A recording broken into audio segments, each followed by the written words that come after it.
Law of attraction the secret के कई सारे वीडियो हैं, सैकड़ों वीडियो होंगे, हज़ारों वीडियो होंगे और भी बहुत ज़्यादा हो सकते हैं। पर क्या law of attraction the secret से पैसा कमाया जा सकता है?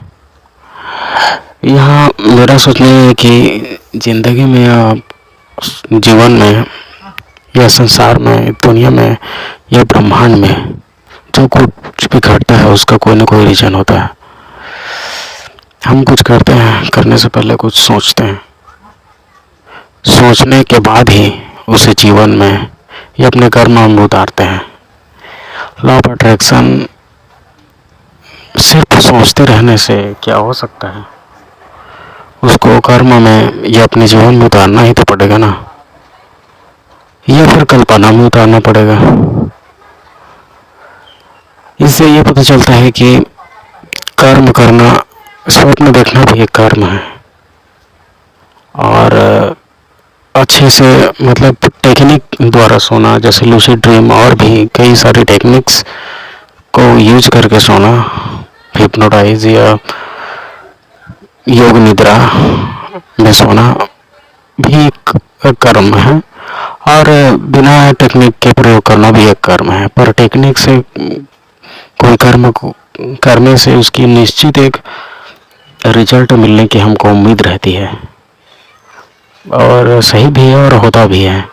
क्योंकि जैसा कर्म करोगे वैसा उसका रिजल्ट रहता है।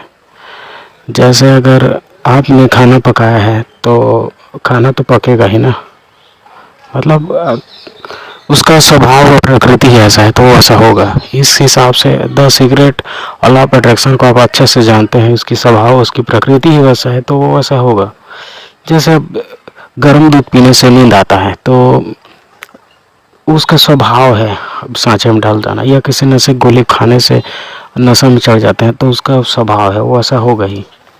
और अच्छे व्यक्ति के साथ में रहने से हमारा मन भी अच्छा हो जाता है, उसी स्वभाव के हम रहते हैं, मतलब सदाचारी और एक और सदाचारी, तो हमारा मन और अच्छा हो जाता है। ये स्वभाव है, ये भी एक बहुत बड़ा सब्जेक्ट है। कहने का मतलब ये है कि द सीक्रेट का भी अपना एक स्वभाव है, वो अपना प्रभाव दिखाएगा ही। जैसे गाँव के दूध में जो गुड़ है वैसे ही अपना the secret law of attraction में गुड़ है, वो वैसा होगा ही, वो अनलिमिटेड है।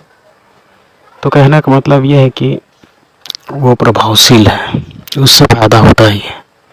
बस नज़रिया बदलो, नज़ारे बदल जाएंगे, किस्मत के सितारे बदल जाएंगे। पर अब करें तो क्या करें, अब कैसे फ़ायदा उठाएं इससे, ये सवाल आता है। इस फ़ायदा उठाने से पहले द सीक्रेट का अच्छा समझना होगा। द सीक्रेट का मतलब है पॉजिटिव थिंग से हम किसी चीज़ को चाहें, और राह में जो अड़चनें आ रही हैं उनसे ना घबराएं, और पॉजिटिव चीज़ से उसको लगातार चाहें, और कुदरत के तरफ से या यूनिवर्स की तरफ से जो साइन मिलता है उसको समझें, और समझ के उसके अनुसार चलें या ढलें। इससे क्या है, धीरे धीरे स्टेप बाय स्टेप काम होता रहता है, और हमें पता चलता रहता है कि हम आगे जा रहे हैं और चले जाएंगे।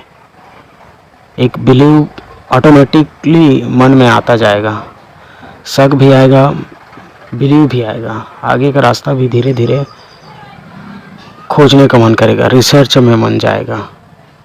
किसी किसी को ज़्यादा आएगा, किसी किसी को कम रिसर्च करने का मन करेगा, बाकी डे बाय डे डेवलप होगा। ये इसका प्राइमरी स्टेप है, मतलब इसको समझने और बिलीव करने का।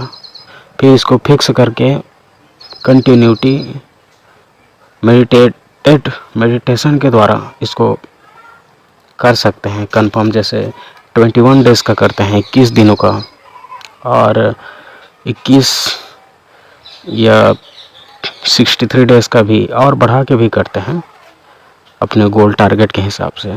बाकी रिजल्ट देता है। बाकी प्राइमरी में आप समझने के लिए इसको प्राइमरी ऐसे समझ के ऐसा करते हैं।